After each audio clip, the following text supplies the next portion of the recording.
Hello friends, good evening. আজকে হচ্ছে মঙ্গলবার, আমাদের উইকেন্ড এবং আমার হাজব্যান্ডের আজকে বার্থডে 17ই ডিসেম্বর। তো ওর জন্য প্রতিবারের ন্যায় এবার আসলে ওইভাবে বাসায় সেলিব্রেট করা হয়নি। তার পেছনে একটা কারণ আছে, সবটা আসলে ভিডিওতে বলিও না আমি সবসময়।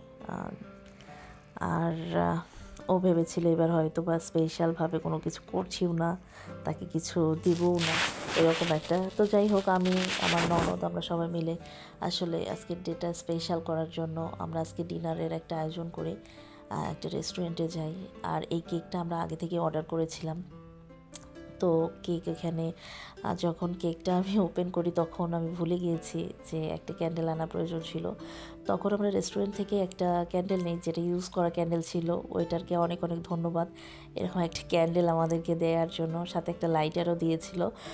এখন আজকের এই দিনে আমার বরের আজকের দিনটা খুব স্পেশাল ছিল। তার কারণ হচ্ছে তার খুবই কাছের মানুষ, তার মেজো বোন এবং মেজো বোনের হাজব্যান্ড ছিল, যার কারণে আজকের দিনটা তার কাছে খুবই স্পেশাল। এবং তার সাথে সাথে সে খুব মিস করতেছিল তার বড় দাদা, ছোট ভাই, বড় দিদি এবং ছোট দিদিকে। তো যাই হোক, আমি ওর হয়ে সবার কাছ থেকে অনেক অনেক ভালোবাসা, আশীর্বাদ, দোয়া সব কিছু চাচ্ছি।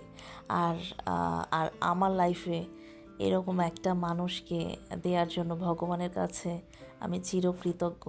সবাই ওর জন্য আশীর্বাদ করবেন, ও যেন এরকম সবসময় পজিটিভ থাকতে পারে।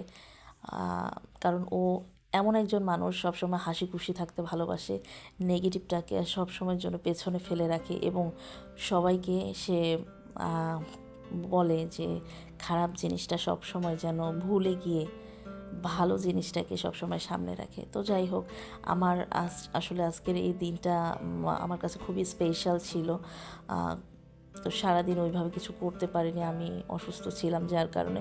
তো যাই হোক, আজকের দিনটা আমার কাছে, আমার হাজব্যান্ডের কাছে, আমার পুরো ফ্যামিলির কাছে অনেক স্পেশাল।